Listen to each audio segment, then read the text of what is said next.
Ito ang tinamad na coconut macarons. Dahil wala tayong coconut macarons molder, nilagay na lang lahat sa baking pan at niluto lang natin ito sa kawali. Tingnan nyo naman, mukha ba itong niluto lang sa kawali? Para talagang niluto sa oven at ang sarap-sarap talaga. At dito maglagay lang tayo ng 100 grams ng butter or half bar ng butter. At sunod natin nilagay ang 1/3 cup ng asukal. I-mix-mix lang po muna natin ito. At saka natin nilagay ang 2 large size ng itlog.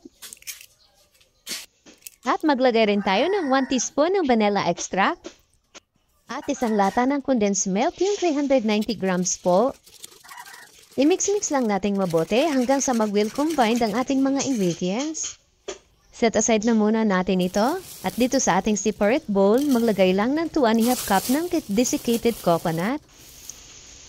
At sunod na natin ilagay ang 1/3 cup ng all-purpose flour, 1/4 teaspoon ng asin, at 33 grams ng powdered milk.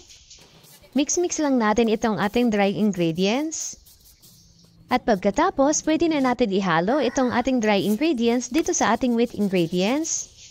Wag muna natin ilagay lahat para ma-mix nating mabuti. Pagkasarap-sarap naman kasi nitong coconut macarons gawing panghimagas. Kaya naman ginagawa itong pagkakitaan ng iba. Patok din kasi itong pangnegosyo at talaga namang mabenta. Ayan, at kapag na-mix na natin itong mabuti, ilipat lang natin dito sa ating baking pan. Nilagyan ko ng palayan ng parchment paper. Pantayin lang natin para maganda tingnan. Naglalagay din ba kayo ng raisins sa coconut macarons? Optional lang po ang paglalagay ng raisins. Depende na sa inyo kung gusto niyo lagyan o hindi.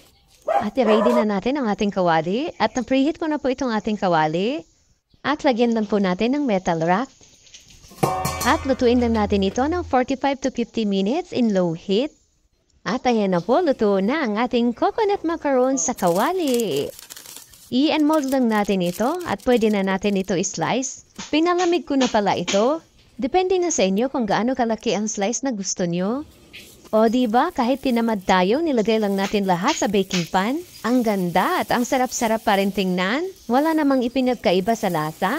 Wala kasi akong macarons molder, kaya tinamad style ang ginawa natin. Kung wala kayong molder, then may okasyon, pwede nyo gawin ito. At dito, nakagawa tayo ng 72 pieces ng coconut macarons.